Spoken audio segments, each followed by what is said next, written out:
guys, hope you are all doing well. So let's start our today session.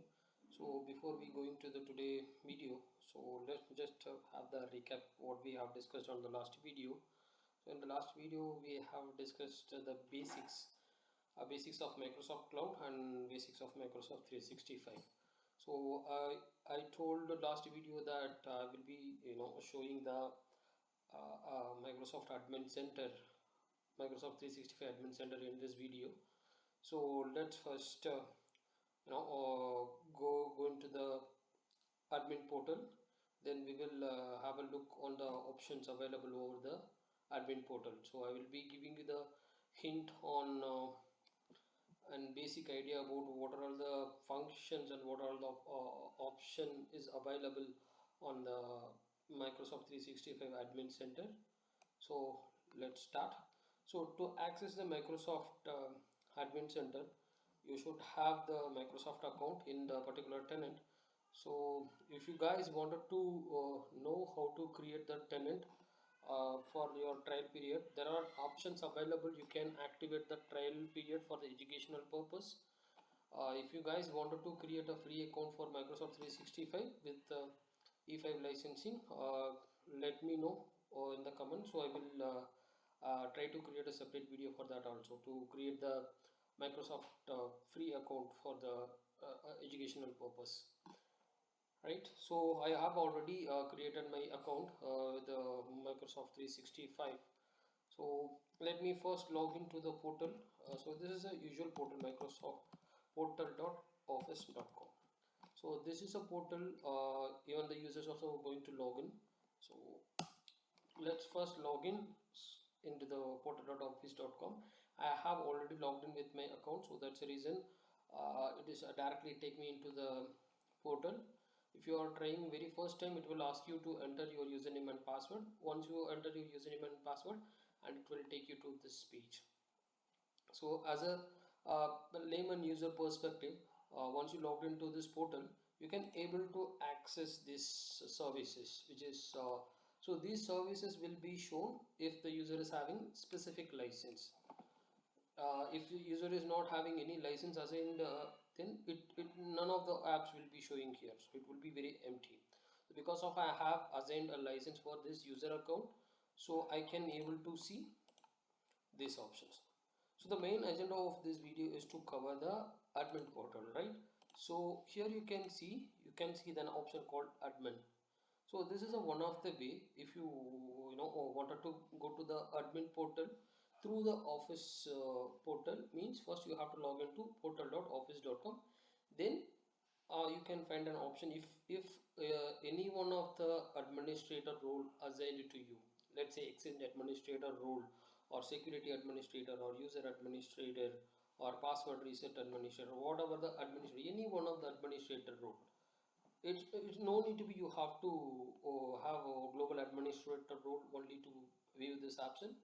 If you have any one of the role administrator role assigned to your account, then you will be able to see this option admin. In my case, this account is having the global administrator role, right? So all you have to do is go to the portal.office.com, then click on the left side top, then you can find an option called admin. Okay, if you click the admin, it will take you to the admin page. If you are a normal user, if you don't have any administrator account, you're not able to see this admin option. The another way is you can directly enter this URL, then it will take you to the administrator page. You don't need to log into the portal.office.com. You can directly enter this URL admin.microsoft.com and enter your username and password. It will take you to this administrator page. So you can see here this is a visible representation of the admin page. So if you look at the admin page, you can see there are so many options available here. So I will be going through one by one, so it will be easy for you to understand what are all the options available in the admin center and what are all the function we can do in the admin center home page itself. So this is a home page. You can see we are in the home page. So here you can add some of the services. It's like a dashboard. Let's say for the user management, here itself you can add. So these are all the things you can manually add it. Let's say even we can able to customize it also. See, if you wanted to add anything, click on the add cards, then you will be getting an option. User management. If you add a service health, then as I told in the last class, if any service outages happen on your environment, it will be showing here. See, there are two advisories is there, right? These two advisories will show what a service is actually impacted. You can see SharePoint Online has one advisory, and Microsoft Defender for Cloud Apps is have one advisory. Okay, advisory means it does not have much impact, but sometimes you will be getting an option incident. If it's an incident, means that that particular service is completely down.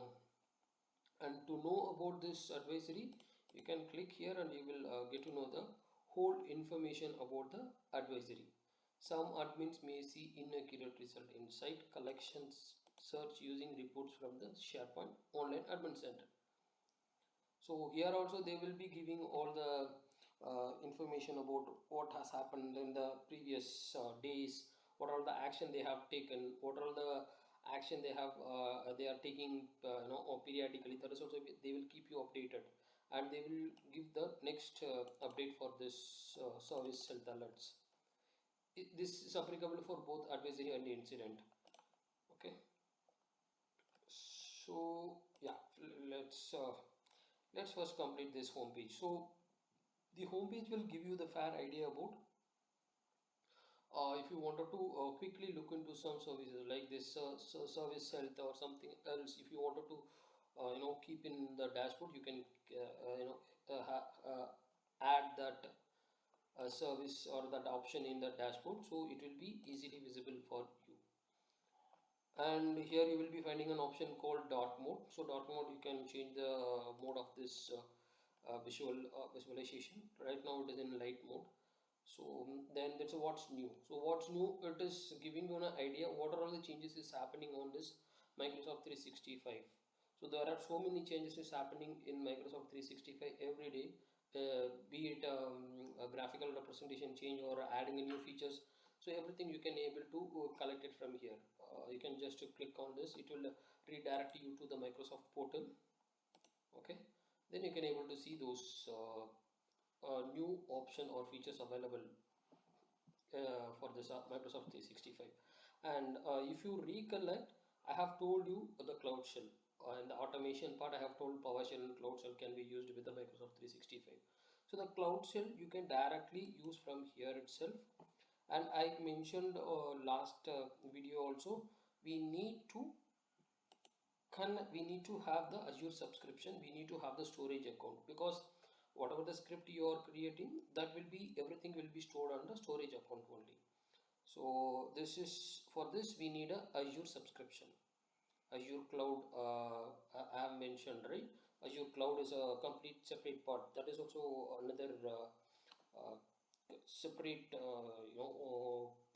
separate session we have to take all together, because that contains so many services. So to give just an idea, to use the Cloud Shell, we should be having the proper Azure subscription, and we should be having the storage account. So yeah, so once we have that in place, then you can use this Cloud Shell, and you can enter the commandants, whatever you wanted to do on this cloud shell itself. Let's say for if you wanted to create a user account, you wanted to bulk create user account, or you wanted to change something on administrator level by using the PowerShell, all the things can be done from this cloud shell itself, right? And thanks for watching our videos. If you are not subscribed our channel, please do subscribe and share this channel to your techie friends whosoever wanted to learn Microsoft 365. And thank you. Bye all. Have a great day ahead.